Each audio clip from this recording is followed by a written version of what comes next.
ओहो, अरे यार सहरी का टाइम तो गया। अब क्या करूँगा मैं? आज रोजा नहीं रख सकता। चलो यार रोजा रख ही लेता हूँ। बबली ने कहा था हम दोनों को 5 रोजे रखने हैं इस बार रमजान में। अब तो रखना ही पड़ेगा। मुझे तो अभी से भूख लग रही है।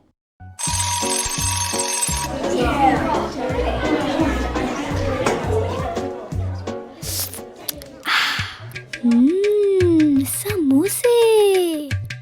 यार अभी केचप और समोसे होते तो मजा ही आ जाता। हाँ, ये क्या हो रहा है मेरे साथ? पहली बार रोजा रखा है और मुझे बस भूख ही लगी जा रही है। पूरा दिन कैसे गुजरेगा मेरा? ओहो।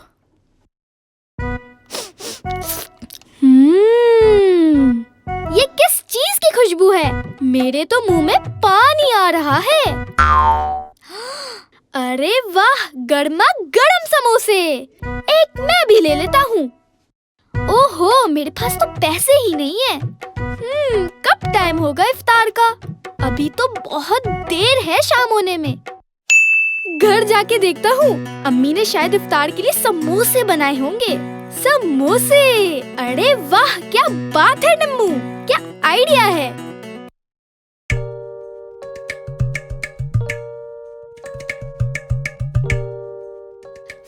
ये रहा नेशनल केचप। जल्दी से समोसे खा लेता हूँ इससे पहले कोई आए। केचप से समोसे खाने में कितना मजा आएगा। ओहो, ये क्या हो गया? सारे समोसे जमीन पर गिर गए और कुछ में से तो आलू भी बाहर आ गया है। अब क्या करूं? इससे पहले कोई आए जल्दी से इन्हें उठा लेता हूँ। ओ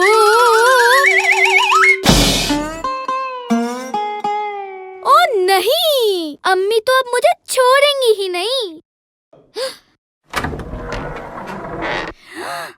ओहो, अरे टिम्मू, ये तुमने क्या कदम मचाया हुआ है?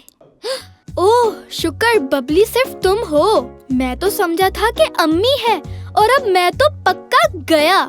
अब इससे पहले अम्मी आए, प्लीज मेरी हेल्प कर दो बबली। मुझे तो बस समोसे बनाने थे और ये सब हो गया। अब अम्मी को क्या बताऊंगा? हाँ टिम्मू, ये सब इसलिए हुआ क्योंकि तुमने इंतजार नहीं किया। अगर तुम थोड़ा और इंतजार करते तो आंटी तुम्हारे लिए ताज़े समोसे बना देती, लेकिन तुम्हें जल्दी ही इतनी थी। सब्र का फल हमेशा मीठा होता है। चलो आओ, मैं सफाई करवाती हूँ, फिर हम इफ्तार का वेट करेंगे।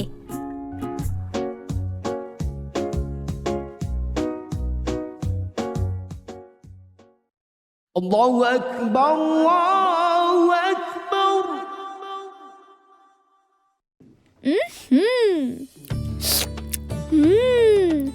यमी। सब्र का फल मीठा होता है ना? क्यों टिम्मू, सही कहा ना?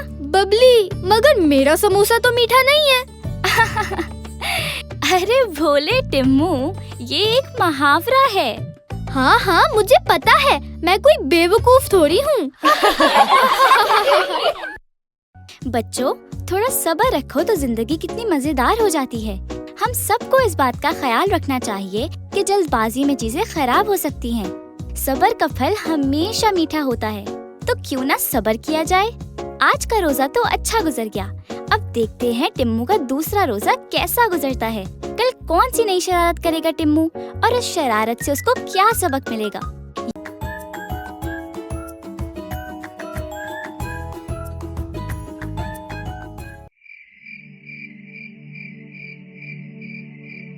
टिम्मू बेटा, जल्दी से उठ जाओ, सहरी का वक्त हो गया है। आज सहरी फिर से ना छूट जाए। हाँ। जी अम्मी, आज लेट नहीं होऊंगा। आप मेरे लिए अंडा पराठा बना दें प्लीज। अच्छा बेटा, तुम टेबल पर बैठो, मैं सहरी बना के लाती हूँ। आज तो मजा ही आ जाएगा। अंडा पराठा और वो भी केचप के साथ। ये लो बेटा, गर्मा गर्म अंडा पराठा।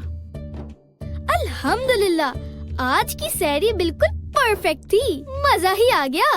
अल्लाह का शुक्र। मगर रोजे का मतलब सिर्फ भूखे रहना नहीं होता, साथ अच्छे काम भी करने होते हैं।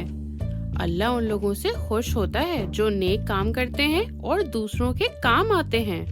ओहो अम्मी, मुझे ये सब पता है। मैं अब सोने जा रहा हूँ। आप फिक्र ना करें, मैं अच्छे काम करता हूँ।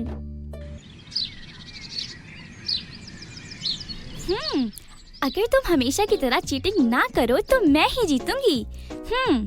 हाँ हाँ, देखते हैं कौन जीतेगा। ओहो, बातें छोड़ो, क्रिकेट खेलो। वैसे मेरी कैलकुलेशन के हिसाब से आज तो बबली ही जीतेगी। ये सिक्सर! हा हा हा हा, मैं जीतने दूंगा तो जीतेगी ना। टिम्मू, ये चीटिंग है। तुम हमेशा यही करते हो।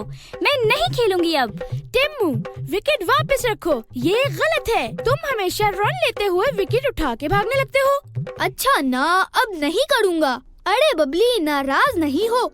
देखो, इसे ड्रॉ मान लेते हैं, हम दोनों जीत गए। चलो अब घर चलते हैं। अरे हाँ, लेट हो रहे हैं हम। घर जाके इफ्तारी बनाने में मदद भी करनी है।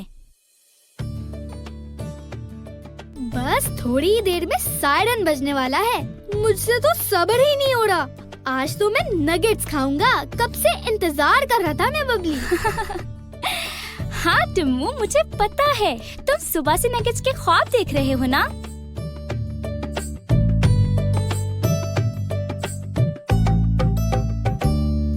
अल्लाहु अकबर, अल्लाहु अकबर। अरे वाह, ये नगेट्स तो काफी मजे के लग रहे हैं। टिम्मू, आराम से खाओ, कहीं भाग नहीं जाएंगे नगेट्स।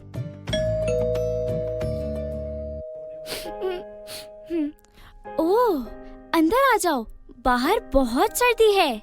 आप लोगों के पास खाने के लिए कुछ है? मुझे बहुत भूख लग रही है।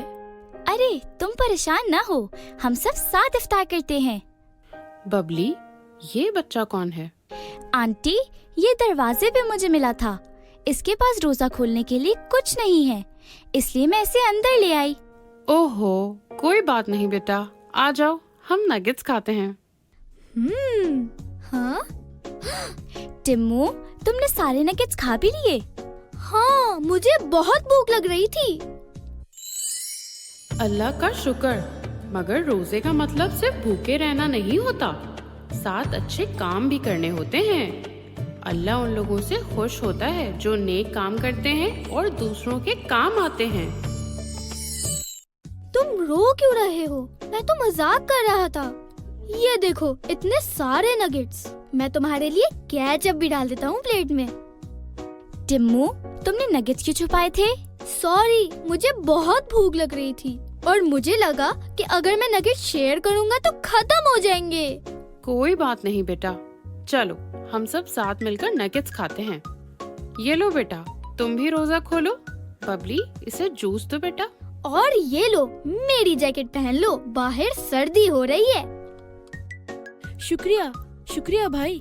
बाहर ठंड है और मेरे पास जैकेट नहीं थी। कोई बात नहीं भाई, जैकेट तुम पे बहुत अच्छी लग रही है। चलो, आज हमने कुछ अच्छा काम किया। हाँ, हमें अपनी जरूरतों के साथ दूसरों की जरूरतों का भी ख्याल रखना चाहिए। बिल्कुल, ये है जायका इफ्तार पे मिल बैठने का। अल्हम्दुलिल्लाह, आज का दिन बहुत अच्छा गुजरा है। देखते हैं कल का रोजा कैसा गुजरेगा।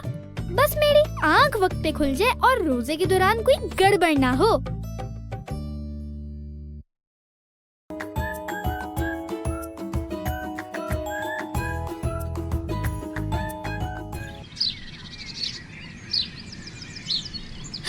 ये भी रखना है और ये भी रखना है, ये भी रख लेता हूँ। टिम्मू बेटा, जल्दी करो, तुम स्कूल के लिए लेट हो जाओगे। जी अम्मी, बस अभी आया।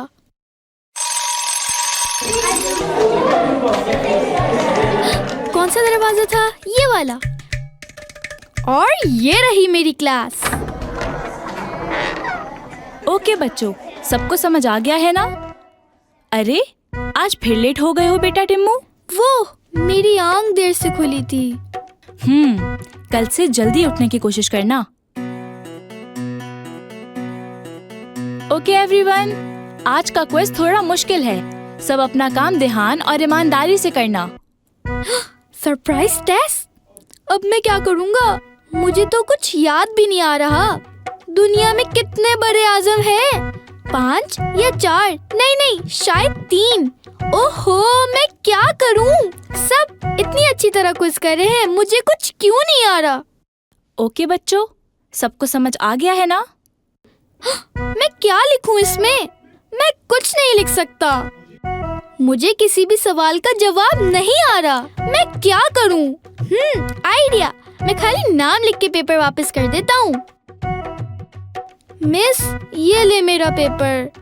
हाँ, इतनी जल्दी कर लिया पेपर? नहीं मिस, मैंने नहीं किया पेपर। मुझे कुछ आ ही नहीं रहा। टिम्मू बेटा, तुम्हारे पास बहुत पोटेंशियल है। तुम ये क्विज ओरली दे सकते हो। मगर मिस, मैं कैसे? मुझे तो कुछ नहीं आता। मैं तुमसे सवाल पूछती हूँ, तुम बिल्कुल सही जवाब दोगे, मुझे यकीन है। दुनिया में कितने बर्रे आजम हैं? 7। बिल्कुल सही बताया टिम्मू बेटा। चलो नेक्स्ट क्वेश्चन। जापान के कैपिटल सिटी का नाम बताओ। ये तो मुझे पता है, टोक्यो। बहुत अच्छे टिम्मू बेटा। अब बताओ कि दुनिया का सबसे बड़ा समंदर यानी ओशन कौन सा है? इंडियन। नहीं, शायद पैसिफिक सबसे बड़ा समंदर है। शाबाश टिम्मू, तुमने सारे सवालों के बिल्कुल सही जवाब दिए हैं। मैं सच में सब सही जवाब दे रहा हूँ। चलो अब अपनी टेबल पे जाके इन सारे क्वेश्चंस का जवाब लिख लो।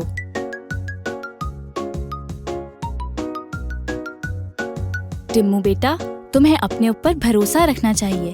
तुम्हें सब आंसर्स पता थे, बस तुम्हें अपने आप में खुद एतमादी लानी होगी। शुक्रिया मिस, अब मुझे अपने आप पर पूरा भरोसा है कि अगर कोशिश करूं तो मैं सब कुछ कर सकता हूं।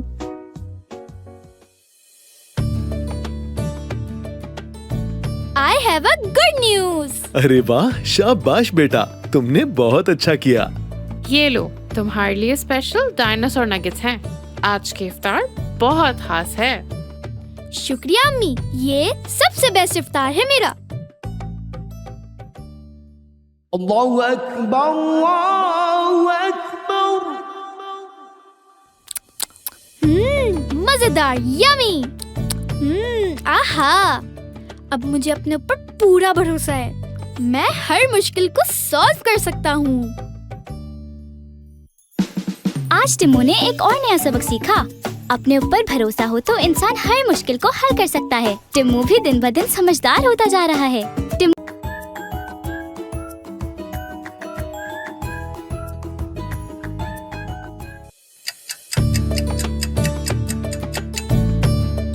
ओहो, अभी तो इतना टाइम बाकी है। अरे टिम्मू, क्या हुआ? तुम्हें रोजा नहीं खोलना क्या? ये क्या, फिर पकोड़े? मेरे नगेट्स और फ्राइज कहाँ है? बेटा, आज पकौड़े बनाए हैं मैंने। तुम्हारे लिए नगेट्स और फ्राइज मैं कल बना दूंगी। मैं नहीं खाऊंगा ये पकोड़े, मुझे नहीं पसंद। हाँ, अरे टिम्मू रुको, रोजा तो खोल लो। आप हमेशा अपनी पसंद की चीजें बनाती हैं, कभी मेरी पसंद की नहीं बनाती। अरे टिम्मू बेटा, मुझे नहीं खाना कुछ, मैं जा रहा हूँ। हाँ, ये ले, खा लिए मैंने पकोड़े। टिम्मू कहाँ है? सहरी का वक्त खत्म हो जाएगा, उसे उठाया नहीं क्या? टिम्मू सो रहा है। आज शायद सहरी के बगैर ही रोजा रखेगा। चलो कोई बात नहीं, तुम फिक्र नहीं करो। जब वो सोकर उठेगा तब तक उसका मूड ठीक हो जाएगा। आज बिला वजह सहरी नहीं की। अब भूख से मेरा हल बुरा हो रहा है। टिम्मू, तुम अपना मूड थोड़ा ठीक करो। मैं राजू और एलिस के साथ बाहर जा रही हूँ, क्या तुम साथ चलोगे? जाने का दिल नहीं है। चलो ना टिम्मू, कुछ अच्छा करते हैं। जरूरतमंदों को इफ्तार बॉक्सेस डिस्ट्रीब्यूट करते हैं। चलो, तुम्हें अच्छा लगेगा। ठीक है, चलता हूँ मैं भी। ये भी लीजिए। आप भी लेना। ये लीजिए। टिम्मू, ये आप उनको भी भी दो। लीजिए। आप भी ले, आपको मिला? अरे हाँ, ये ले आप। टिम्मू, ये उनको भी दो। उनको भी दो। इनको भी दो एक बॉक्स। आप भी लीजिए ना। ये लो भाई, आपकी इफ्तार। ओहो, फिर से पकोड़े। अरे वाह, इसमें तो कस्टर्ड भी है। वाह, शुक्रिया टिम्मू भाई, मेरा कस्टर्ड खाने का इतना दिल चाह रहा था। ये लोग कितनी खुशी से ले रहे हैं। ये सब पकोड़े देख के भी इतना खुश हैं। अल्लाहु अकबर, अल्लाहु अकबर। ओहो, इतनी भूख लग रही है। चलो देखता हूँ इसमें क्या है। पकोड़े और कस्टर्ड तो है, मगर केचप कहाँ है? ये लो भाई, एक केचप ले लो, मेरे पास 2 हैं। शुक्रिया। आज समझ आया, हर चीज की कदर करनी चाहिए। ये सब कितने शौक से पकोड़े खा रहे हैं और मैं बेकार में नखरे दिखा रहा था, जबकि मैं तो रोज ही नगेट्स खाता हूँ। बस अम्मी ने कल अपनी पसंद के लिए पकोड़े बना दिए थे। यम, वाह, अरे वाह, ये तो केचप के साथ नगेट जितने ही मजे के लग रहे हैं। आ गए बेटा? अम्मी, मुझे माफ कर दें, मुझे कल ऐसा नहीं करना चाहिए था। आप जो कुछ भी बनाती हैं, सब बहुत अच्छा होता है। आज मुझे समझ आया कि अल्लाह ने हमें कितनी नेमतों से नवाजा है। मैं आइंदा खाने को कभी बुरा नहीं कहूँगा, प्रॉमिस। क्या बात है टिम्मू, तुम तो बहुत समझदार हो गए हो। मैं समझ गया हूँ, हर चीज की कदर करनी चाहिए। शाबाश बेटा, मुझे खुशी है कि तुम्हें अपनी गलती का एहसास हो गया और तुमने अपनी अम्मी से माफी भी मांग ली। अगर बबली मुझे इफ्तार बांटने ना लेकर जाती तो शायद मुझे ये बात समझ में नहीं आती। आज जरूरतमंद लोगों को इफ्तार देख के खुश होते हुए देखा तो समझ आया रिस्क बहुत कीमती होता है। तो ये थी अब तक की कहानी, टिम्मू की केचप जैसी खट्टी मीठी कहानी जानने के लिए टिम्मू का पहला Ramzan, brought to you by National ketchup. देखते रहें।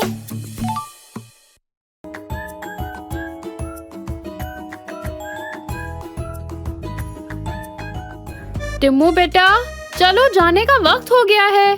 बबली वेट कर रही होगी। जी अम्मी, चलें, मैं तो तैयार हूँ।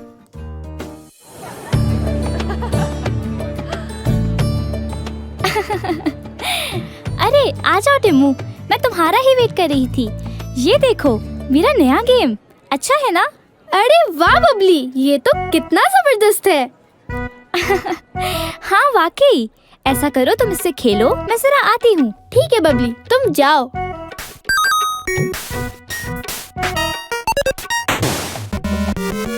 ये गेम तो बहुत मजेदार है। बबली के आने से पहले मैं बहुत सारा खेल लेता हूँ। अल्लाह हाफिज बबली, मुझे आज बहुत मजा आया। हाँ, मुझे भी बहुत मजा आया। फिर मिलेंगे, खुदा हाफिज। टिम्मू, ये क्या है तुम्हारी पॉकेट में?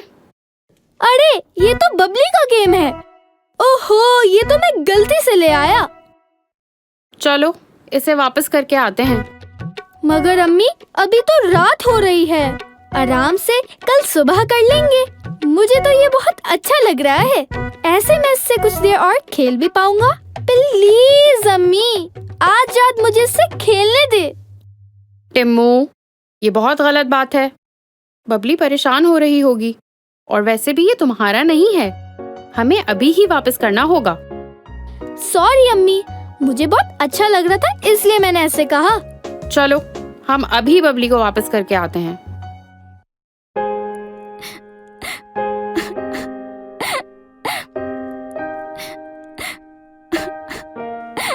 बबली, सॉरी, मैं तुम्हारा गेम पूछे बगैर घर ले गया। मुझे याद ही नहीं रहा कि तुम्हें वापस कर दूं। तुम मुझे माफ कर दो, प्रॉमिस, गलती से लिया था। टिम्मू, मुझे लगा तुम मुझे बताए बगैर मेरा गेम ले गए। नहीं बबली, मुझे याद ही नहीं रहा। मुझे अच्छा तो बहुत लग रहा है, मगर मैं वाकई गलती से ले गया था। मैं नाराज बिल्कुल नहीं हूँ। तुम इसे बोरो कर सकते हो, पर तुम मुझे कल वापस कर देना। क्या वाकई मैं ले जाऊं? शुक्रिया बबली, मैं जरूर इसे कल वापस कर दूंगा।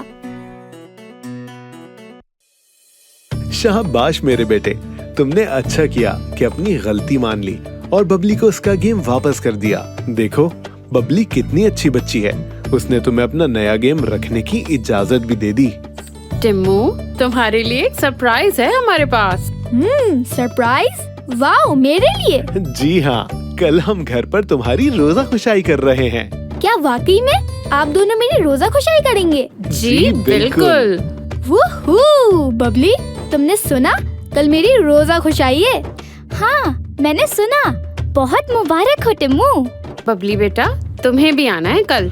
और भाई साहब, आप भाभी को भी जरूर लेकर आना।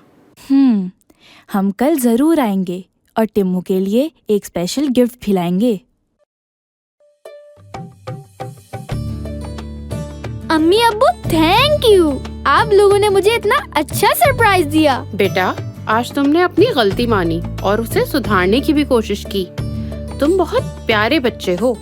बस इसलिए हमने सोचा कि तुम्हें सरप्राइज दे देते हैं। अम्मी, प्रॉमिस, मैं कभी भी दोबारा ऐसा नहीं करूँगा। ये था टिम्मू का 5वां रोजा। वादे के मुताबिक टिम्मू और मैंने दोनों ने ही पूरे 5 रोजे रखे और इस सब के दौरान टिम्मू ने बहुत नए नए सबक सीखे। उम्मीद है टिम्मू की तरह आप लोग भी सारे सबक सही से सीख गए होंगे। अब अगली किस्त में हम पता लगाएंगे कि टिम्मू ईद पे दूसरों के घर खाना भेजता है या खुद ही खा जाता है।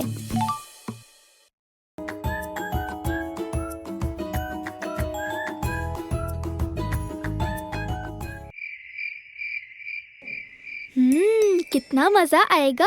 फाइनली कल ईद है।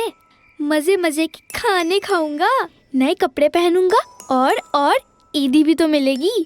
चलो जल्दी से सो जाता हूँ ताकि सुबह जल्दी उठ जाऊँ।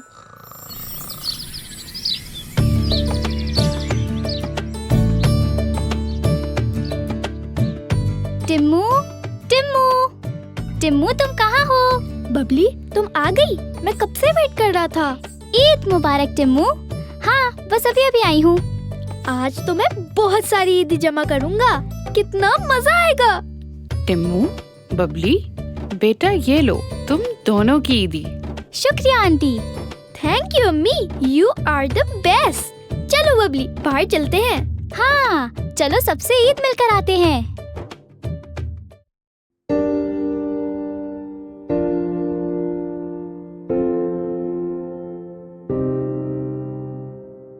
ये ईद सबके लिए कितनी अलग है ना बबली। किसी के घर ईद की तैयारियां बहुत अच्छी हैं और कहीं लोगों के घर बिल्कुल आम दिनों जैसे लग रहे हैं। हाँ टिम्मू, ये तो बिल्कुल डिफरेंट है। मुझे तो लगा था कि सब एक जैसे मनाते हैं ईद। बबली, क्या सबकी ईद ऐसी होती है? मुझे तो लगता था सब हमारी तरह ईद मनाते हैं, मगर सब लोग अलग अलग तरीके से ईद मनाते हैं। पता नहीं टिम्मू, सबकी ईद अलग क्यों होती है।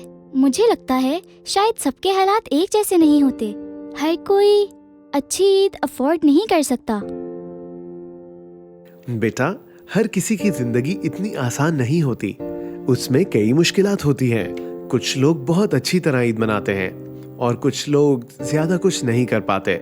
हमें अल्लाह का शुक्र अदा करना चाहिए कि उसने हमें हर चीज से नवाजा है। बेटा, हर शख्स अपने हालात के हिसाब से ईद मनाता है, लेकिन ईद का असल मजा तब है जब हम अपनी खुशी दूसरों के साथ बांटते हैं।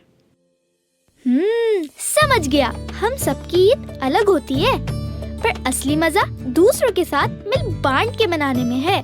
हम भी आज अपनी ईद दूसरों के साथ मनाएंगे। क्या हम भी मदद कर सकते हैं लोगों की ईद अच्छी करने में? जी बेटा, हम सब मिलकर सबकी ईद अच्छी बना सकते हैं। बेटा, इस बार हम कुछ एक्स्ट्रा खाना बना रहे हैं उन सब दोस्त और पड़ोसियों के लिए जो अपनी ईद का जश्न नहीं मना पाए। हम सबका फर्ज है कि हम उनकी मदद करें। बिल्कुल, ईद का असली मजा तब है जब हम अपनी खुशी बांटते हैं, चाहे वो किसी की छोटी सी मदद करना ही क्यों ना हो।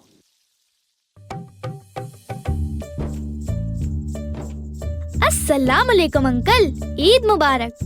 ये ले, हम आपके लिए कुछ लाए हैं। उम्मीद है आपको ये पसंद आएगा। ईद मुबारक। अल्लाह आपको बहुत खुश रखे बेटा। आप लोगों की मदद से हमारी ईद कुछ खास हो गई है। बबली, ये वाली ईद सबसे अच्छी गुजर रही है। कितना मजा आ रहा है सबके साथ ईद मनाने में। जब सब मिलकर खुशियाँ बांटते हैं तो वो और बढ़ जाती है। ये है ईद का असली मजा।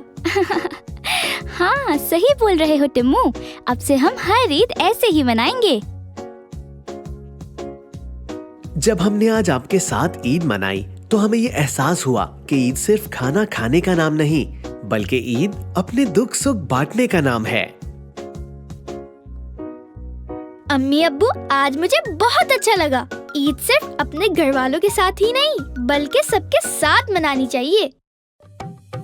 ये लीजिए हमारी तरफ से आपकी ईद और अच्छी बनाने के लिए नेशनल के गिफ्ट्स। शुक्रिया बेटा, ये तोहफे तो हमारी ईद को और खास बना रहे हैं। बेटा, ईद का असली मजा इसी में है जब हम अपनी खुशी दूसरों के साथ बांटते हैं। जिंदगी में असल जश्न तब है जब हम एक दूसरे का साथ दें। जी अब्बू, ईद तो सबको मिलकर मनानी चाहिए। जब हम साथ होते हैं तो हर जश्न खूबसूरत हो जाता है और अल्लाह खुश होकर हमारे रिस्क में बरकत और दिलों में खुशी भर देता है। दूसरों को खुशी देकर हमारी खुशी और बढ़ जाती है।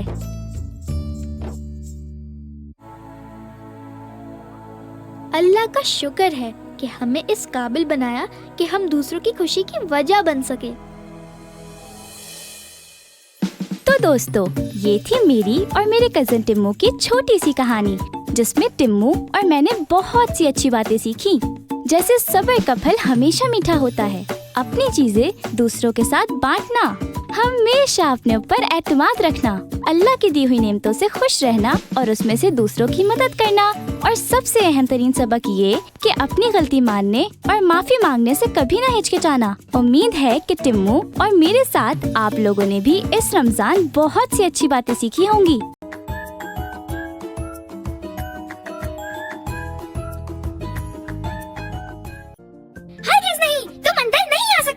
लेकिन ठंड से मैं मर जाऊं।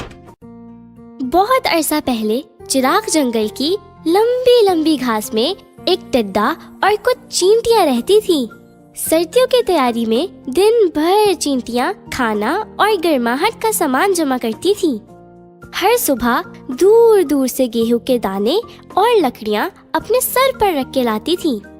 चाहे वो थकी हुई हो या तेज हवाएं चल रही हो, शाम तक रोशनी की आखिरी किरण तक चींटियां यही काम करती रहती थीं। एक तरफ ये चींटियां थीं और दूसरी तरफ ये आराम पसंद टिड्डा था। पूरी रात पार्टी करता था और रोशनी की पहली किरण पे जब चींटियां अपना काम करने के लिए उठती थीं, तो टिड्डे भाई सोने जा रहे होते थे और फिर वो शाम के 4 बजे उठते थे। थोड़ा बहुत खाकर छाव में टेक लगा के सितार बजाते थे और जब मौसीकी से बोर हो जाते थे, फिर टिड्डे भाई चींटियों को छेड़ने लगते थे। मुझे तंग करने के बजाय जाकर सर्दियों के लिए सामान जमा करो। सर्दियों में हमारे यहाँ ठटरते हुए आए ना तो हम अंदर नहीं आने देंगे। अरे चींटी, इतना नाराज क्यों हो रही हो? मैं तो ऐसे ही मजाक कर रहा था। इतना काम करके थक गई होगी। वैसे भी अभी सर्दी आने में तो बहुत वक्त है। चलो मैं तुम्हें गाना सुनाता हूँ। टिड्डे ने अपना सितार उठाया ही था कि चींटी मुंह पलट के चली गई। ओहो, इन चींटियों का तो मूड ही खराब रहता है। इन्हें छोड़ो, मैं अपनी मौसीकी अकेले में एंजॉय करता हूँ। ये कहकर टिड्डा चल दिया और खुद खाना इकट्ठा करने के बजाय इसने बाकी गर्मी का मौसम भी खेल और मौसीकी में गुजार दिया। जल्द ही सर्दी आ गई। पूरी रात बर्फबारी होती थी और दिन में सूरज भी नहीं निकलता था, तो सारी फसलें भी बर्बाद होने लगी। टिड्डे ने देखा कि चींटियां गाने की कोशिश कर रही हैं, तो उसने सोचा कि खाने और गर्माहट के बदले में वो चींटियों के लिए गाने बजा सकता है। तो इसने इनके दरवाजे पर जाकर खटखटाया। इत्तेफाक से इसी चींटी ने खोला जिसकी लकड़ियां टिड्डे ने गिराई थीं। हरगिज़ नहीं, तुम अंदर नहीं आ सकते। लेकिन ठंड से मैं मर जाऊं। इस शोर से चींटी रानी दरवाजे पे आती हैं और गुस्सैली चींटी से पूछती हैं, यहाँ क्या चल रहा है? इतना शोर और चीखो पुकार क्यों हो रहा है? वो बदतमीज टिड्डा अंदर घुसने के बहाने बना रहा था। क्यों? उसने क्या सर्दियों का इंतजाम नहीं किया? पूरी गर्मियाँ उसने राशन जमा करने के बजाय अपनी मौसीकी में गुजारी हैं। लेकिन अगर हमने इसे अंदर ना आने दिया तो ये ठंड में मर जाएगा, वो भी हमारी वजह से। वैसे हम गर्माहट और खाने के बदले में टिड्डे से ये कह सकते हैं कि वो हमें मौसीकी सिखा दे। खुद तो हमें समझ नहीं आ रही। इस बहाने हमारे पास सर्दियों में कुछ करने को भी होगा। बुरा आइडिया नहीं है। इस तरह टिड्डा गर्माहट और खाने की कीमत भी अदा कर देगा। दोनों चींटियां दरवाजा खोलती है और चींटी रानी टिड्डे को कहती है, तुम हमारे साथ एक शर्त पर सर्दियां गुजार सकते हो, और वो शर्त ये है कि पूरी सर्दियां तुम्हें बारी बारी हर चूटी को मौसीकी सिखानी होगी। बोलो, मंजूर है? चींटी रानी, ये शर्त तो मुझे बिल्कुल मंजूर है। 1 2 3। जब हर इंसान एक दूसरे से हमदर्दी करेगा तो ही पाकिस्तान आगे बढ़ेगा। जब हर इंसान एक दूसरे से हमदर्दी करेगा तो ही पाकिस्तान आगे बढ़ेगा।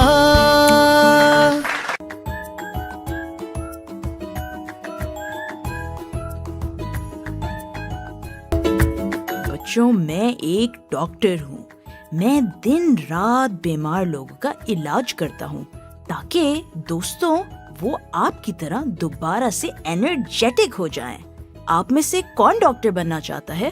मैं। बच्चों, मैं एक बिजनेसमैन हूँ। मैं चीजें खुद ही बनाकर दूसरे लोगों को बेचता हूँ और मैं अपना बॉस हूँ। बड़े होकर आप में से किसको अपना बॉस बनना है? मुझे। बच्चों, यहाँ टॉफियाँ खाना किस किस को पसंद है? आंटी, आप क्या हमें टॉफी देंगी? अरे नहीं राजू, टॉफी से तो दांतों में कीड़े लगते हैं, इसलिए टॉफीज हमें कम से कम खानी चाहिए और खाते ही दांत ब्रश करने चाहिए। ठीक है बच्चों? ठीक है आंटी, ठीक है। बबली, तुम इतनी उदास क्यों लग रही हो? एलिस, तुमने देखा है कि कोई भी फाइटर पायलट आंटी नहीं थी, और वैसे भी ज्यादातर अंकल्स ही स्टेज पे आए थे आज। आंटीज तो बहुत कम थीं। एलिस, क्या इसका मतलब ये है कि आंटीज फाइटर पायलट्स नहीं बन सकती? लेकिन बबली, अगर कोई आंटीज फाइटर पायलट नहीं बन सकती तो फिर तुम बड़े होके फाइटर पायलट कैसे बनोगी? बबली बेटा, अब आज बहुत चुपचाप हो। क्या आपको किसी ने डांटा है? अम्मी, आज स्कूल में प्रोफेशन डे था। बहुत सारी आंटीज और अंकल्स ने आकर अपने काम के बारे में हमें बताया, लेकिन ज्यादातर अंकल्स ही थे। आंटीज तो बहुत कम थीं और कोई भी आंटी फाइटर पायलट नहीं थी। अम्मी, अगर कोई आंटी फाइटर पायलट नहीं बन सकती तो इसका क्या ये मतलब है कि मैं भी बड़े होकर फाइटर पायलट नहीं बन सकती? क्या सिर्फ लड़के फाइटर पायलट बन सकते हैं? अरे बबली, ऐसा बिल्कुल नहीं है। बबली बेटा, एक छोटी सी पाकिस्तानी बच्ची थी जिसका नाम था मरियम मुख्तियार, और बबली बिल्कुल आप ही की तरह मरियम को भी प्लेन्स बहुत पसंद थे। इतने पसंद थे कि जब वो थोड़ी बड़ी हुई तो उसने एयरफोर्स ज्वाइन कर ली और पाकिस्तान की पहली लड़की फाइटर पायलट बन गई। एक दिन जब वो अपना प्लेन उड़ा रही थी तो उसका इंजन खराब हो गया, लेकिन मरियम बहुत मजबूत थी तो वो प्लेन उड़ाती रही जब तक वो शहरी आबादी से निकल गई। शहर के बाहर मरियम का प्लेन क्रैश हो गया और उसका इंतकाल भी हो गया, लेकिन आज तक मरियम मुख्तियार पाकिस्तान की एक हीरो समझी जाती है। वाओ अम्मी, पाकिस्तानी लड़की पायलट्स होती हैं? बिल्कुल बबली, सिर्फ होती नहीं है बल्कि मरियम मुख्तियार की तरह बहुत मजबूत भी होती हैं। बबली, तुम भी बड़े होकर एक फाइटर पायलट बन सकती हो। शूम शूम। बबली, तुम आज इतनी खुश क्यों हो? एलिस, मेरी अम्मी ने मुझे एक पाकिस्तानी फाइटर पायलट के बारे में बताया। इसका मतलब है कि मैं बड़े होकर फाइटर पायलट बन सकती हूँ और तुम साइंटिस्ट बन सकती हो, क्योंकि हम मजबूत हैं।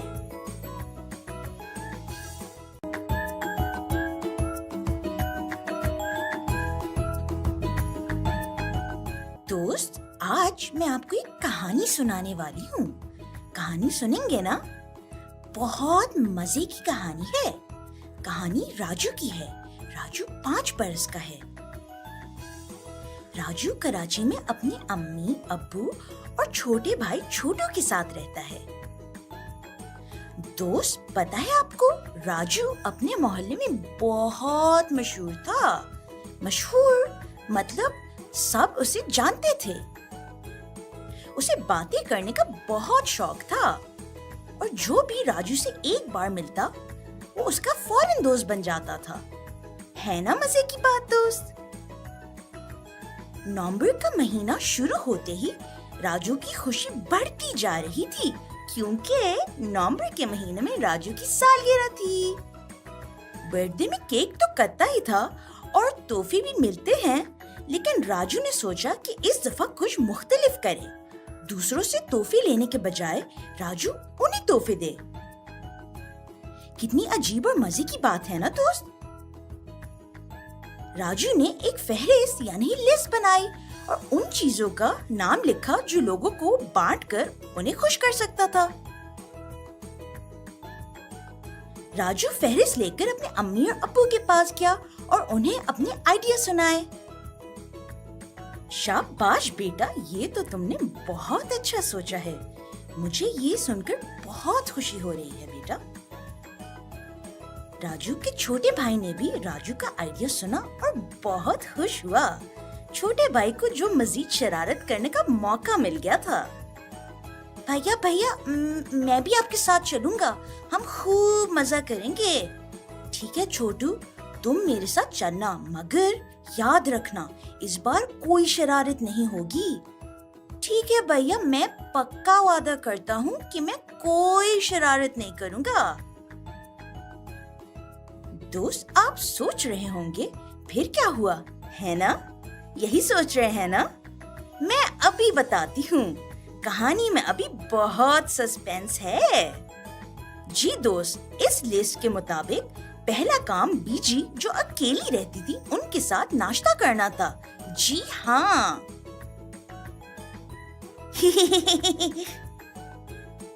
बेटा राजू, मुझे आज बेहद खुशी हो रही है कि तुम और छोटू ने मेरे साथ नाश्ता किया। बीजी, हमें भी आपके साथ नाश्ता करके बहुत अच्छा लगा, है ना छोटू? जी भैया। बीजी, अब हम चलते हैं। दोस्त, क्या आपको लगता है राजू ने बीजी के साथ नाश्ता करके अच्छा काम किया?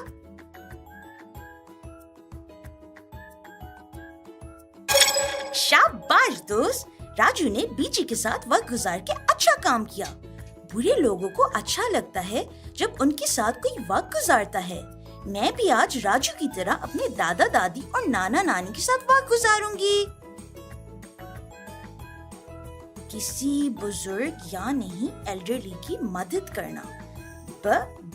बुजुर्ग।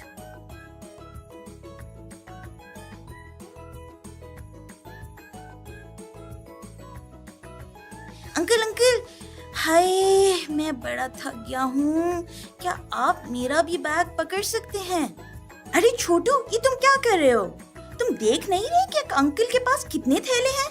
हमें तो उनकी मदद करनी चाहिए। चलो अपना बैग वापस लो। अंकल सॉरी, आपने इतने सारे थैले पकड़े हुए हैं, ऐसा करें हमें कुछ दे दें। अरे राजू बेटा, कितने प्यारे बच्चे हो तुम। ये लो, छोटे वाले थैले ले लो, हम आपको घर तक पहुंचा के आते हैं।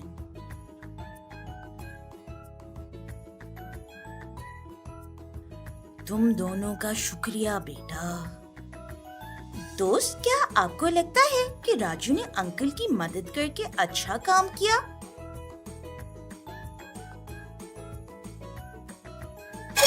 शाबाश दोस्त, राजू ने अंकल की मदद करके अच्छा काम किया।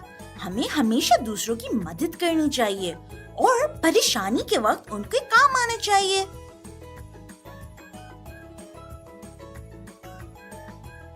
किसी का रास्ता साफ करना।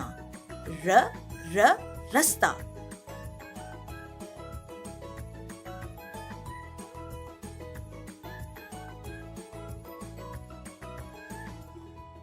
छोटू, ये तुम क्या कर रहे हो? इस तरह तो शम्मो खालू का मटका टूट जाएगा और उन्हें चोट भी लग जाएगी। अपनी शरारतें छोड़ो, शम्मो खाला के रास्ते में जो पत्थर पड़ा हुआ है, जल्दी से उसे हटाने में मेरी मदद करो। ठीक है।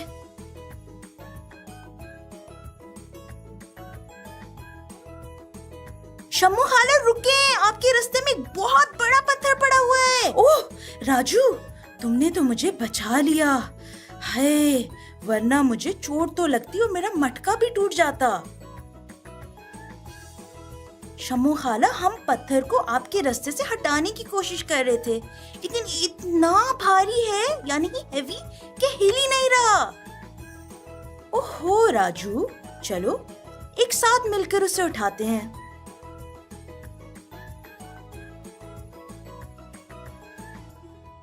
मेरी मदद करने का शुक्रिया बच्चों। दोस्त, क्या आपको लगता है कि राजू और छोटू ने शम्मो खाला की मदद करके और रास्ते से पत्थर उठा के अच्छा काम किया?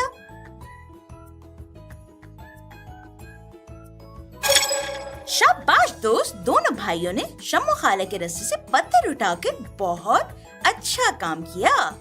हमें भी इसी बात का ख्याल रखना चाहिए और छोटी छोटी चीजों से दूसरों की मदद करनी चाहिए। तो छोटू, आज तुम्हें दूसरों की मदद करके कैसा लगा? सच कहूँ तो मुझे बहुत मजा आया।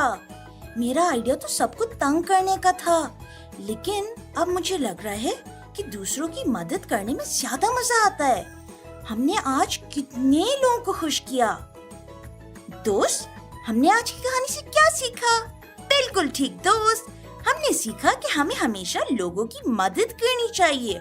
और दोस्त, जरूरी नहीं है कि हम बहुत ही कोई बड़ा काम करें। हम राजू की तरह छोटे छोटे काम करके भी नेकियां हासिल कर सकते हैं।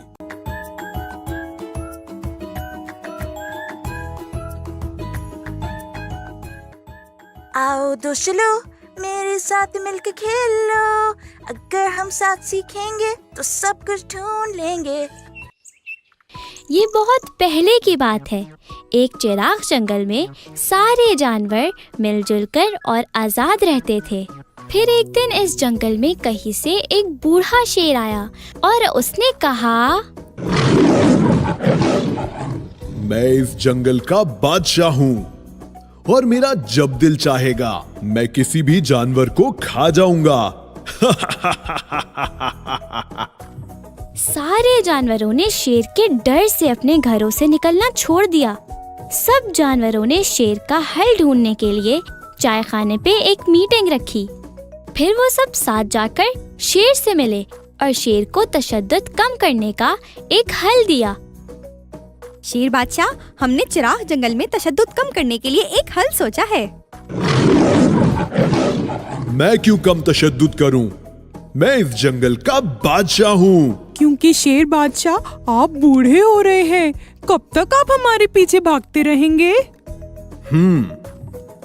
ठीक है, फिर बताओ क्या सोचा है? रोज हम में से एक जानवर खुद ही आपके पास आपका खाना बनकर आएगा और उसके बदले में आप बाकी जानवरों का शिकार करना छोड़ देंगे। ठीक है।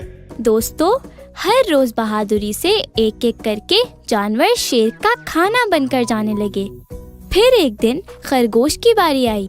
खरगोश ने जंगल से भागने का सोचा, लेकिन फिर इसे ख्याल आया कि वो जंगल के जानवर इसका खानदान है और वो अपने खानदान को इस तरह छोड़कर नहीं जा सकता।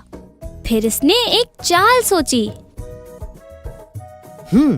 अरे हाँ, तुमने इतनी देर लगा दी, अब सिर्फ तुम्हें खाने से मेरी भूख भी नहीं मरेगी। मेरे साथ एक और जानवर भी आया था, लेकिन रास्ते में झीले चिराग पर उसे दूसरे शेर ने खा लिया। मेरे जंगल में किसी और शेर के आने की हिम्मत कैसे हुई? मुझे इस शेर के पास लेके जाओ। खरगोश शेर को झीले चिराग लेकर गया और कहा, वो शेर झील में छुपा हुआ है। ये कहकर खरगोश शेर को झील के सबसे गहरे किनारे पर ले गया। शेर ने झील के किनारे पे जाकर पानी में देखा तो इसे वहाँ अपना अक्स यानी रिफ्लेक्शन नजर आया और इसे दूसरा शेर समझकर इसे मारने के लिए झील में कूद गया और डूबने लगा। झील का पानी इतना गहरा था कि शेर डूब के मर गया और इस तरह खरगोश ने जंगल के सारे जानवरों को शेर से जिंदगी भर का छुटकारा दिला दिया और फिर से सारे जानवर मिलजुल कर खुशी से रहने लगे।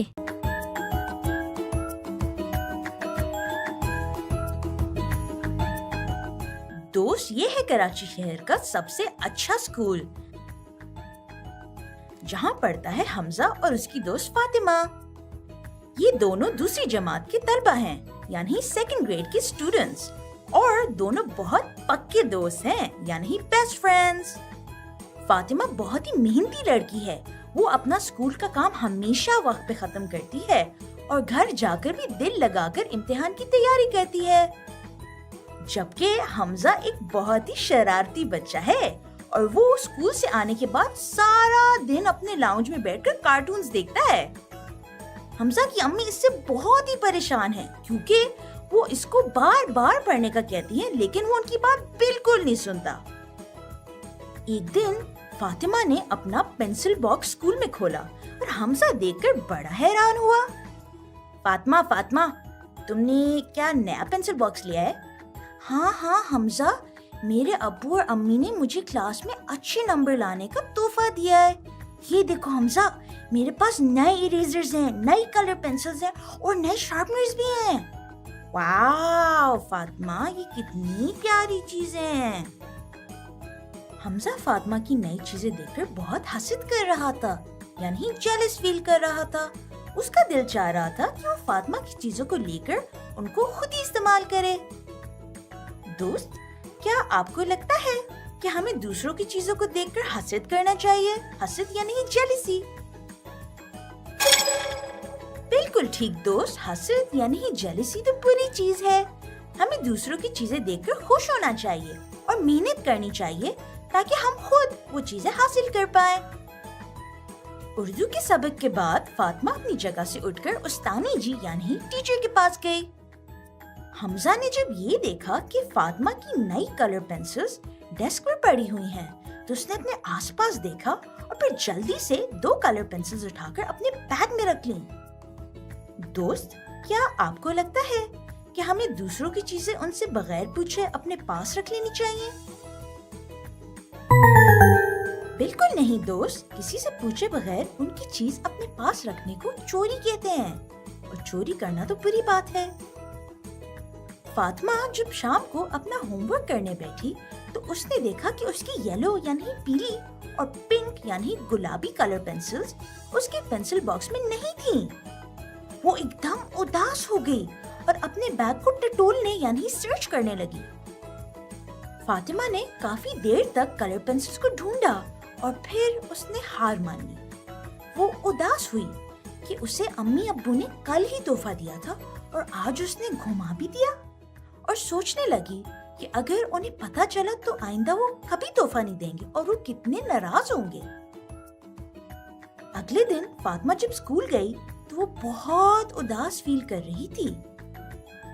ये देखकर हमजा ने उससे पूछा, अरे फातिमा, तुम इतनी उदास क्यों हो? याद है मैंने जो तुम्हें कल अपनी नई कलर पेंसिल्स दिखाई थी, वो अब मुझे नहीं मिल रही, पता नहीं कहाँ चली गई हैं। क्या तुमने उन्हें देखा है? ओहो, ये तो बहुत बुरा हुआ फातिमा। मुझे तो नहीं पता तुम्हारी कलर पेंसिल्स कहाँ हैं। मिल जाएंगी, फिक्र मत करो तुम। दोस्त, क्या आपको लगता है कि हमजा ने झूठ बोलकर सही किया?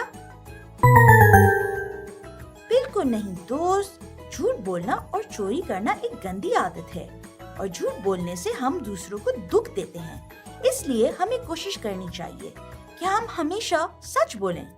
दोस्त, आपने देखा कि जब हमजा ने फातिमा की पेंसिल चुराई तो उसको कितना दुख हुआ, है ना? इसलिए हमें भी कोशिश करनी चाहिए कि हम किसी का दिल नहीं दुखाएं। आर्ट के पीरियड में उस्तानी ने बच्चों को कलरिंग करने का काम दिया। हमजा और फातिमा ने अपनी कलरिंग बुक्स निकाली। फातिमा ने अपनी पुरानी कलरिंग पेंसिल से काम करना शुरू कर दिया, जबकि हमजा ने 2 नई कलरिंग पेंसिल्स निकाली जो असली में तो फातिमा की थी। जब फातिमा ने देखा कि हमजा के पास उसकी कलर पेंसिल्स हैं, तो वो एकदम चौंक गई, यानी सरप्राइज हुई, और उसने फौरन हमजा से पूछा, हमजा, ये तो मेरी कलरिंग पेंसिल्स हैं, ये तुम्हारे पास कहाँ से आई?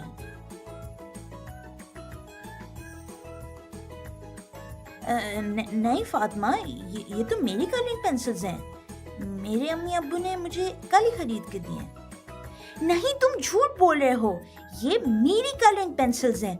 तुमने मेरी पेंसिल्स मुझसे पूछे बगैर अपने पास रख ली। ये मेरी है, वापस दो। क्या हुआ बच्चों, तुम दोनों क्यों लड़ रहे हो? देखिए ना टीचर, मेरी अम्मी अब्बू ने मुझे नई कलर पेंसिल्स खरीद के कल ही दी थी, जो हमजा ने कल देख ली और फिर उसने चुपके से अपने पेंसिल बॉक्स में रख ली। और हमजा कह रहा है कि मेरी कलर पेंसिल्स हैं। झूठ बोल रहा है ये। मैं झूठ नहीं बोल रहा, ये मेरी कलर पेंसिल्स हैं। बच्चों, तुम लोग लड़ो नहीं। देखो, लड़ना अच्छी बात नहीं है।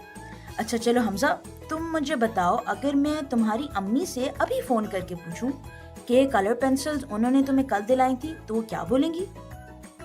नहीं, प्लीज टीचर, आप मेरी अम्मी को फोन नहीं कीजिएगा। सॉरी टीचर, एक्चुअली मुझसे गलती हो गई। मैंने जब फातिमा की नई कलर पेंसिल्स देखी तो मेरा दिल चाह रहा था कि मेरे पास भी ऐसी चीजें हों। इसलिए जब फातिमा अपनी सीट से उठकर गई, मैंने छुपके से इसकी 2 कलर पेंसिल्स उठा के अपने बैग में रख ली।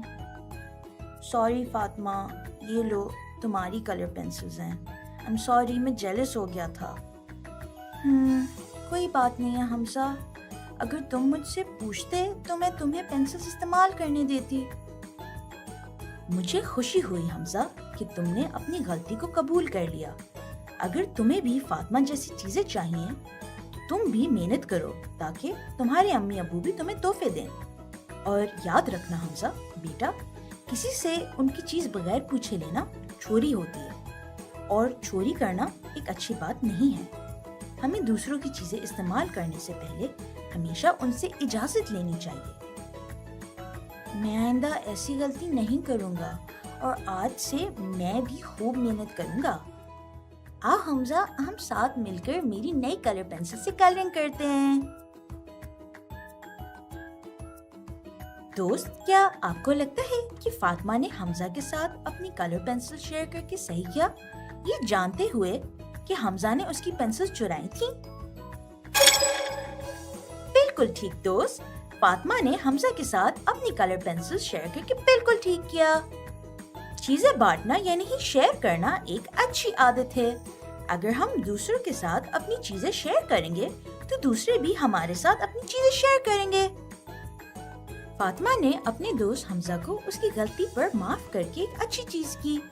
अगर कोई इंसान गलती करे और माफी मांगे, हमें उसे माफ कर देना चाहिए।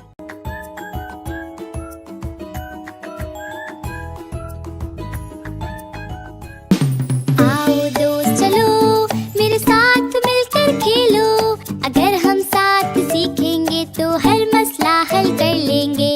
आओ दोस्त चलो मेरे साथ मिलकर खेलो, अगर हम साथ सीखेंगे तो हर मसला हल कर लेंगे।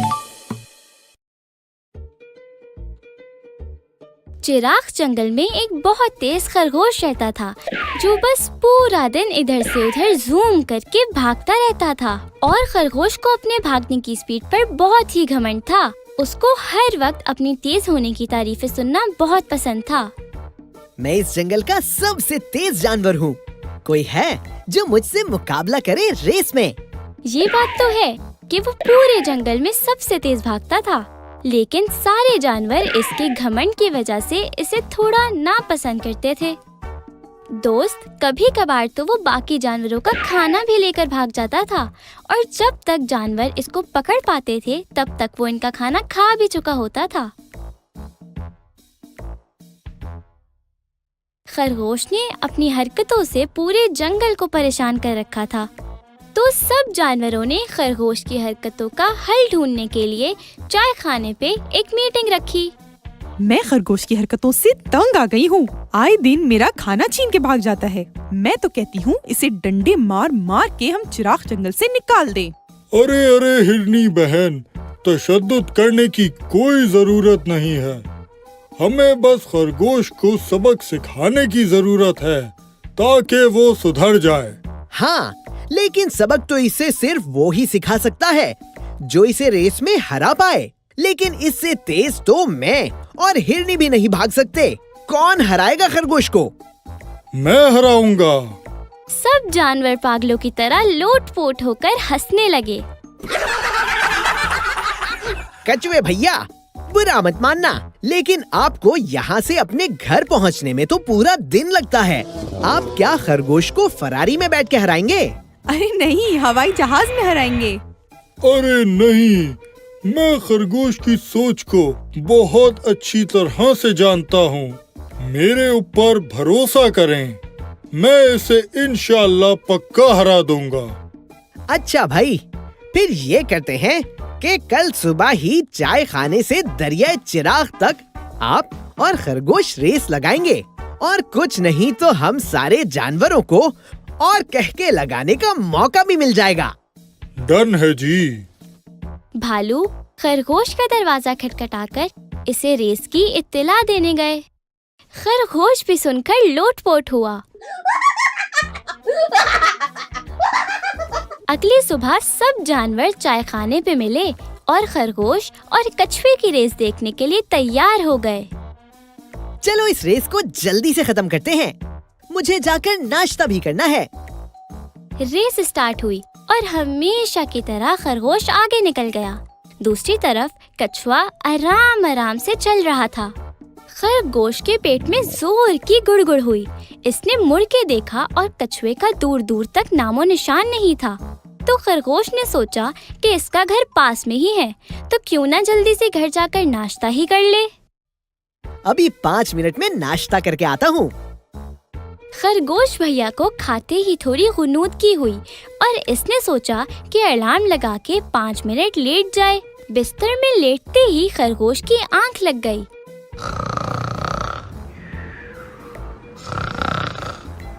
काफी देर बाद इसकी आंख खुली और जब इसने घड़ी की तरफ देखा तो 1 घंटा गुजर गया था।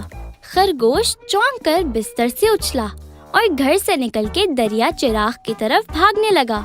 जल्द ही इसे दरिया नजर आने लगा और दरिया के बिल्कुल सामने कछुआ आहिस्ता आहिस्ता चलता हुआ नजर आया। खरगोश ने स्पीड पकड़ी, लेकिन फिर भी कछुआ फिनिश लाइन पर पहले पहुंच गया। सारे जानवर खुशी से जश्न मना रहे थे और कछुए को उछाल रहे थे। खरगोश बहुत हारा हारा और उदास महसूस कर रहा था, क्योंकि इसकी जिंदगी में पहली बार किसी ने इसे हराया था।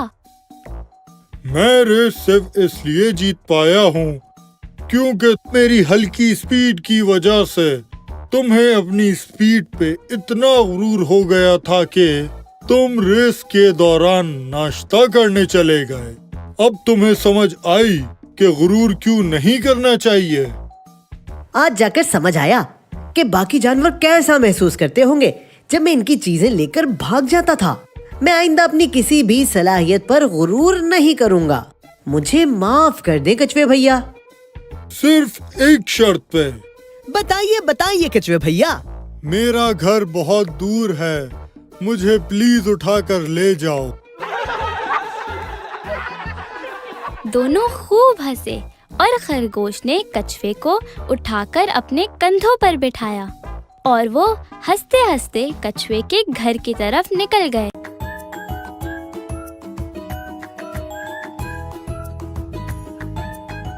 नवाज एक बहुत बड़े महल में रहते थे। जिसका ख्याल रखने के लिए उनके पास बहुत सारे नौकर थे।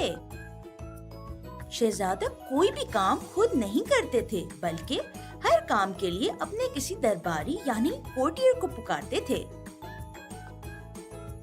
एक आवाज निकालने पर शहजादे के दरबारी उनके सामने हाजिर हो जाते थे।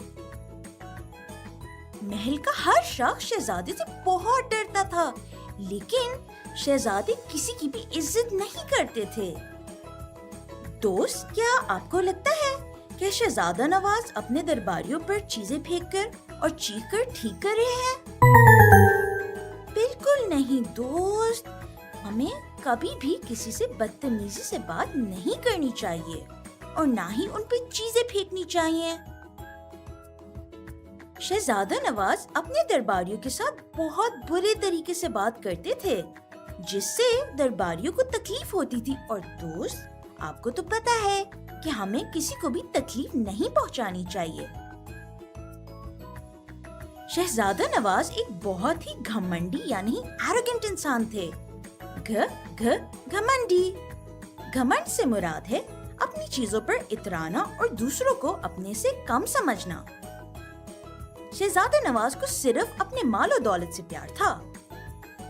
वो चाहते थे कि हर शख्स बस उनकी इज्जत करे और उनका हर हुक्म माने। दोस्त, क्या आपको लगता है कि इंसान के पास अगर ज्यादा मालो दौलत हो तो उसे दूसरों से बदतमीजी करनी चाहिए और दूसरों को बुरा फील कराना चाहिए? बिल्कुल ठीक दोस्त, हमें कभी भी अपनी चीजों पर घमंड नहीं होना चाहिए। घमंड करना बहुत बुरी बात है। हमें कोशिश करनी चाहिए कि हम अपनी चीजों का हमेशा शुक्र करें। शहजादा नवाज अपने मालो दौलत पर बहुत इतराते थे, जिसकी वजह से उनके दरबारी नाखुश थे और दुआ करते थे कि उनको भी शहजादे की मालो दौलत मिले। मैं इस महल का नहीं बल्कि पूरे मुल्क का शहजादा हूँ। मैं जैसा चाहूँगा वैसा ही करूँगा। तुम लोग मेरे सामने कुछ नहीं हो। अगर कभी किसी ने मेरी नाफरमानी की तो मैं सिर्फ इस महल से निकालूंगा नहीं बल्कि बदनाम भी कर दूंगा, ताकि कोई नौकरी भी ना दे। जो हुक्म आपका हुजूर, जो हुक्म। शहजादा नवाज हमेशा किसी जंग से पहले खूब तैयारी करते थे। शहजादा नवाज आज तक कोई भी जंग नहीं हारे थे, इसलिए सब लोग उनकी ताकत से डरते थे और इस बात पर शहजादे को भी बड़ा घमंड था। हर किसी को बस जंग के दिन का इंतजार था।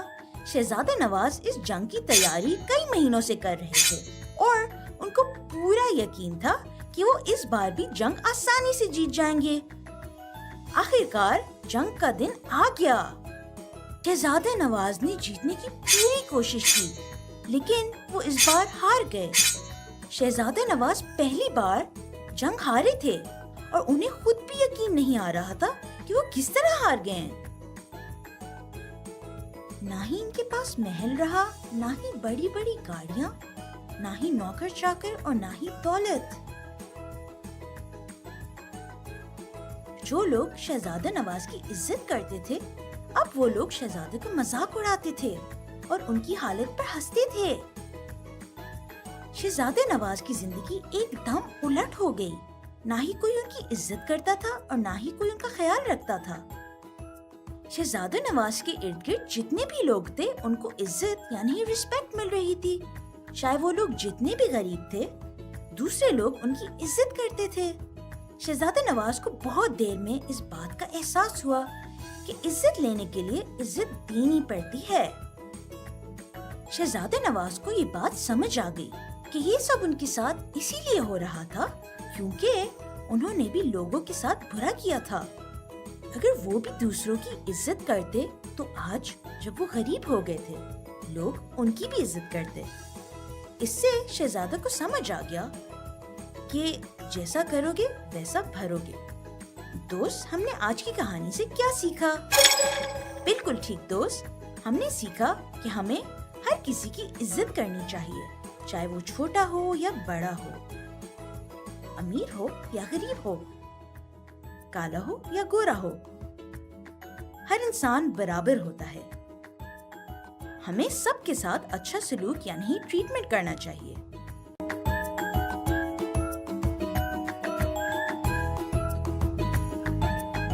एक दफा का जिक्र है कि पाकिस्तान के एक छोटे से गांव में अशफाक नाम के किसान रहते थे। अशफाक कई खेतों के मालिक थे और उनके पास बहुत पैसे भी थे।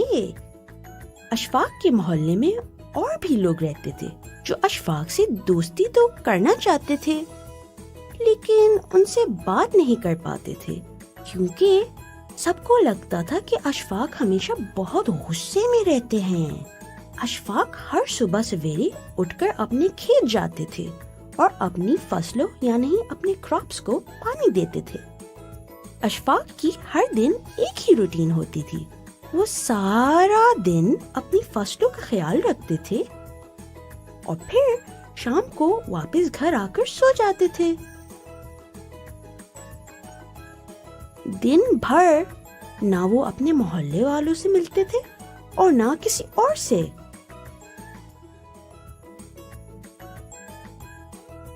ऐसे ही करते करते अशफाक की फसलों से बहुत पैदावार यानी यील्ड हुई। उनके खेत में कई तरह के अनाज यानी ग्रेन्स, फल यानी फ्रूट्स और सब्जियां यानी वेजिटेबल्स उगी। ये देखकर अशफाक बहुत खुश हुए। अब आएगा ना मजा, मेरे पास इस साल बहुत पैदावार हुई है और अब मैं अपने गांव का सबसे अमीर इंसान बन जाऊंगा। एक तरफ अशफाक अमीर हो रहे थे और दूसरी तरफ उनके मोहल्ले वालों के पास खाने के लिए कुछ भी नहीं था।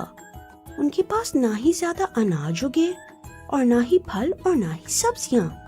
इसलिए मोहल्ले वाले बड़े ही परेशान थे कि उनको समझ नहीं आ रहा था कि वो इतनी कम पैदावार के साथ कैसे गुजारा करेंगे।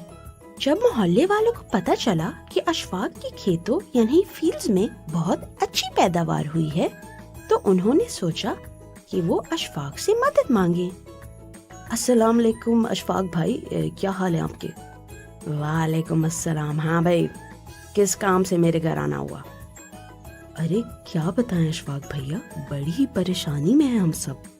इस बार तो हमारी फसलों में जरा सी भी पैदावार नहीं हुई।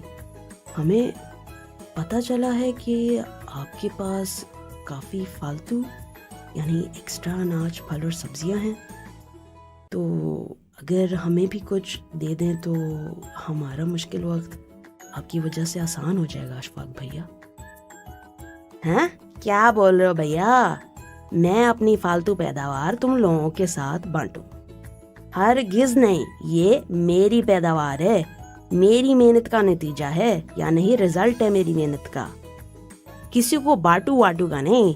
जाओ भैया, और आइंदा ऐसा मजाक मत करना मेरे साथ।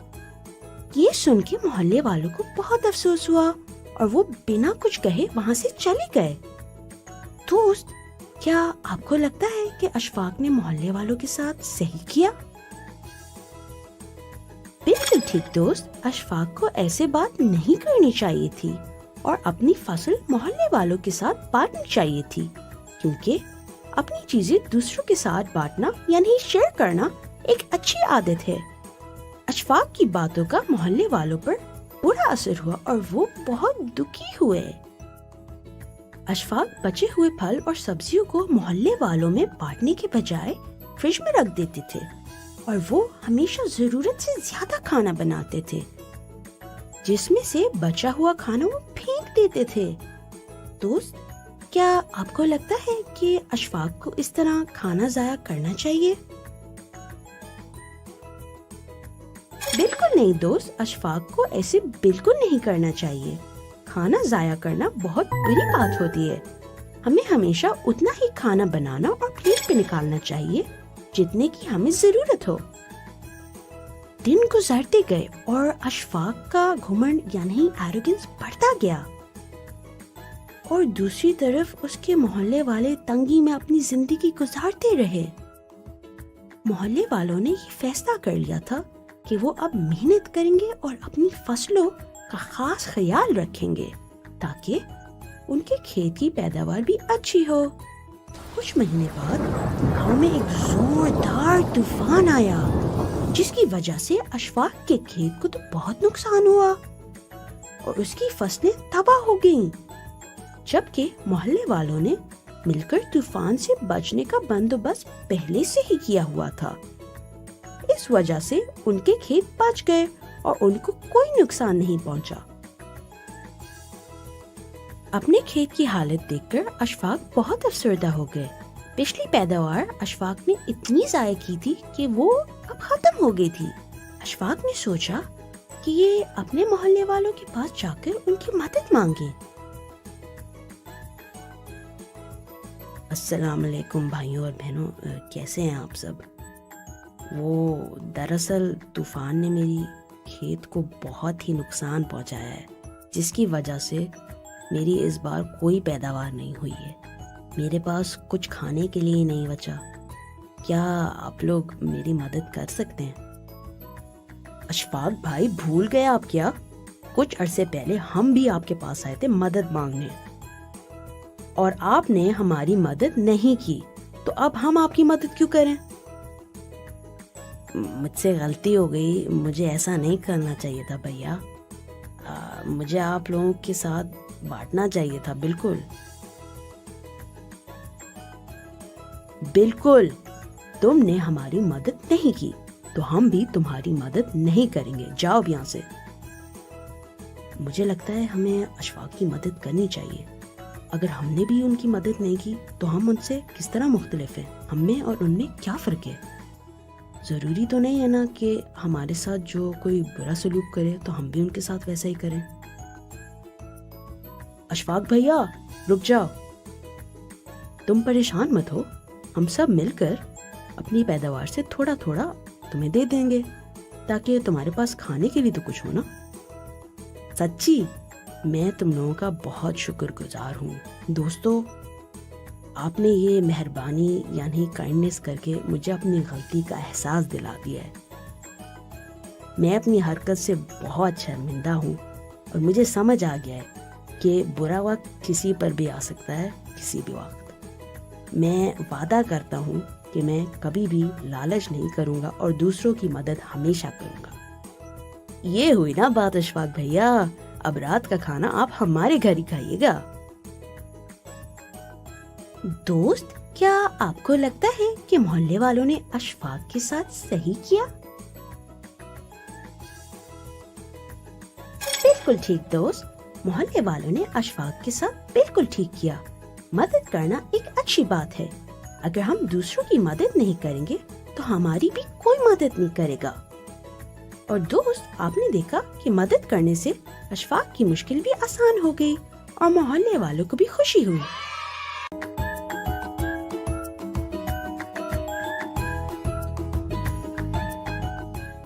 हेलो दोस्त, ये है मेरी नई दोस्त एलिस और आज एलिस की तबीयत बहुत ही खराब है। हेलो एलिस, कैसी हो आप? क्या हुआ आपको? बबली, मेरी तबीयत बहुत खराब है। मुझे 2 दिन से नज़ला और बुखार हो रहा है। ओहो एलिस। अस्सलाम वालेकुम दोस्तों। अब आपकी तबीयत कैसी है एलिस? डॉक्टर साहब, एलिस को 2 दिन से बुखार और नज़ला हो रहा है। मैंने दवाई भी दी है लेकिन कोई खास फर्क ही नहीं पड़ रहा। एलिस, क्या तुम मुझे बता सकती हो कि तुम हफ्ते में कितनी बार नहाती हो? शायद 2 बार। देखो एलिस, हमारे इर्द गिर्द बहुत से जरासीम यानी जर्म्स होते हैं। जब भी हम किसी चीज को छूते हैं यानी टच करते हैं या किसी से हाथ मिलाते हैं तो हमारे जरासीम उनको और उनके जरासीम हमको लग जाते हैं। इसलिए हमें ज्यादा से ज्यादा हाथ धोने चाहिए और हर दिन नहाना चाहिए ताकि जरासीम हम पर अटैक यानी हमला ना कर पाए। ओ डॉक्टर डॉक्टर डॉक्टर। जी बबली, क्या छींकने से भी जरासीम फैलते हैं? बहुत अच्छा सवाल किया आपने बबली। बिल्कुल, जरासीम छींकने से भी फैलते हैं। इसलिए जब भी छींक आए हमें टिश्यू का इस्तेमाल करना चाहिए, और अगर टिश्यू ना हो तो अपने बाजू यानी आर्म में छींकना चाहिए। देखो इस तरह। डॉक्टर, हम क्या जरासीम को देख सकते हैं? जी नहीं बबली, जरासीम बहुत छोटे होते हैं और इनको हम देख नहीं सकते। इसलिए उन्हें भगाने के लिए हमें चाहिए कि हम रोज सुबह उठकर दांत ब्रश करें, हाथ मुंह धोएं, स्कूल से आने के बाद अच्छे तरीके से हाथ धोएं और फिर नहाएं, ताकि हम में से पसीने की बदबू नहीं आए। हर बार खाने से पहले भी हाथ धोएं और कुल्ली भी करें, और खाने के बाद भी। और छींक आने का तो मैं पहले ही बता चुका हूँ कि छींक आने पर आपने मुंह को अपने बाजू से कवर यानी ढक लेना है। ओ डॉक्टर अंकल, अब मैं हर बार स्कूल से आने के बाद नहाऊंगी और बार बार हाथ धोऊंगी ताकि मैं जरासीम का मुकाबला कर सकूं। मैं भी अब यही करूंगी डॉक्टर। दोस्त, आप मेरे साथ ये करोगे ना? आओ दोस्तों, मेरे साथ मिलकर खेलो। अगर हम साथ सीखेंगे तो सब कुछ ढूंढ लेंगे। अभी डॉक्टर अंकल ने हमें कुछ तरीके बताए थे जिनसे हम जरासीम का मुकाबला कर सकते हैं।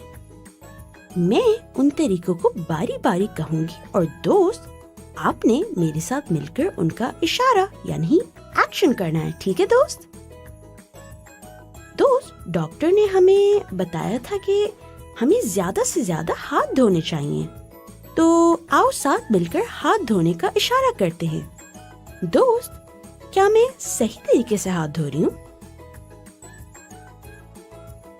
ओह हाँ दोस्त, मैं तो भूल ही गई। डॉक्टर ने तो साबुन से हाथ धोने के लिए कहा था। जरासीम से मुकाबला करना है तो साबुन से हाथ धो धो धो, ऊपर से, नीचे से, अंदर से, पीछे से, साबुन से हाथ धो धो धो। दोस्त, डॉक्टर ने हमें बताया था कि हमें कुल्ली करनी चाहिए, तो आओ दोस्त साथ मिलकर कुल्ली करने का इशारा करते हैं। दोस्त, क्या मैं सही तरीके से कुल्ली कर रही हूँ? ओहो, अरे हाँ दोस्त, डॉक्टर ने हमें बताया था कि हमें कुल्ली करते वक्त पानी को हलक के अंदर लेकर वापस बाहर निकालना है। दोस्त, क्या मैं सही तरीके से छींक रही हूँ? ओह हाँ दोस्त, मैं तो भूल ही गई। डॉक्टर ने तो बताया था कि छींक आने पर अपने मुंह को हम अपने बाजू में छुपा लें।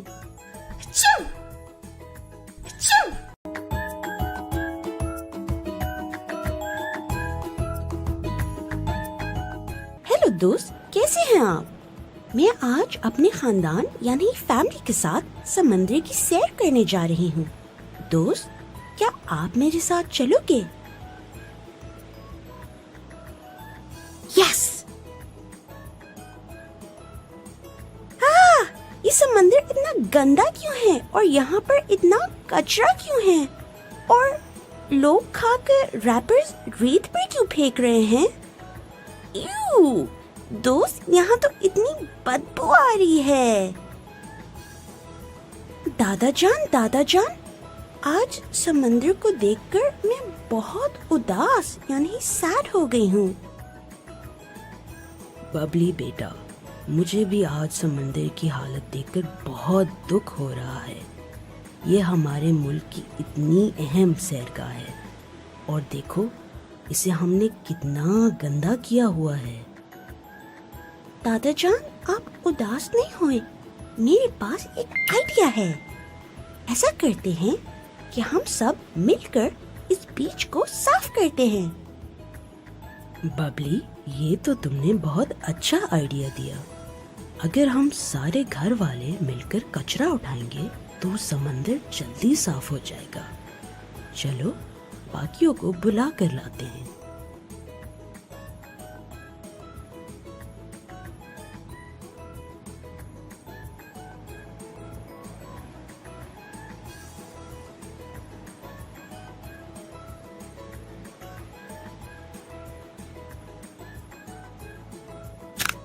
दादी जान, देखें कितना साफ लग रहा है समंदर अब। हाँ बेटा, अब समंदर को देखकर मजा आ रहा है।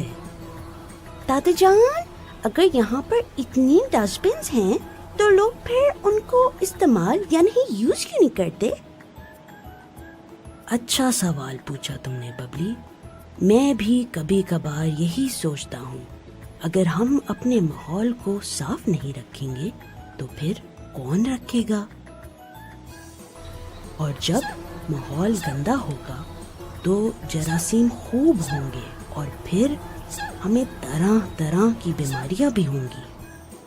हर जगह बदबू आएगी और पौधों और जानवरों को भी नुकसान पहुंचेगा। हमें चाहिए कि हम जब कुछ खाएं तो उसका कचरा डस्टबिन में फेंक दें, और अगर करीब में डस्टबिन ना हो तो फिर कचरे को अपने पास ही रखें।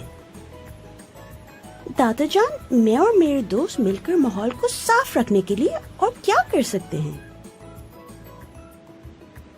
तुम लोगों को जहाँ भी कचरा नजर आए उसको उठा लो और डस्टबिन में डाल दो, या किसी बड़े को पकड़ा दो। और अगर किसी को कचरा जमीन पर फेंकते हुए देखो तो उसे भी बताओ कि कचरा फेंकना बुरी बात है। ठीक है दादा जान, आज से मैं और मेरे दोस्त यही करेंगे। आओ दोस्तों, मेरे साथ मिलकर खेलो। अगर हम साथ सीखेंगे तो सब कुछ ढूंढ लेंगे।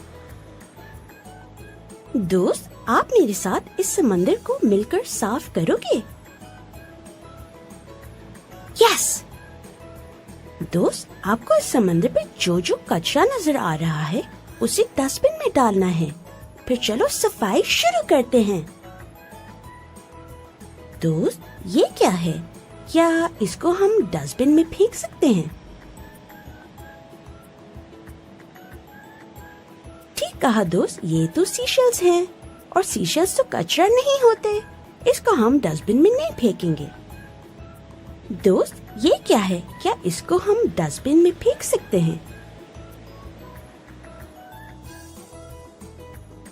ठीक कहा दोस्त, ये तो आइसक्रीम के रैपर्स हैं, और रैपर्स तो गंद ही फैलाते हैं। इसको हम डस्टबिन में ही डालेंगे। दोस्त, ये क्या है? क्या इसको हम डस्टबिन में फेंक सकते हैं? ठीक कहा दोस्त, ये तो पत्थर हैं, और पत्थरों को डस्टबिन में नहीं बल्कि किसी कोने में फेंक देना चाहिए ताकि वो किसी के पैरों के नीचे ना आए। दोस्त, ये क्या है? इसको हम डस्टबिन में फेंक सकते हैं क्या? ठीक कहा दोस्त, ये तो प्लास्टिक की थैली है, और पता है प्लास्टिक से सबसे ज्यादा जानवरों का नुकसान होता है। इसलिए हमें कम से कम प्लास्टिक को इस्तेमाल करना चाहिए। चलो इसको डस्टबिन में डाल देते हैं।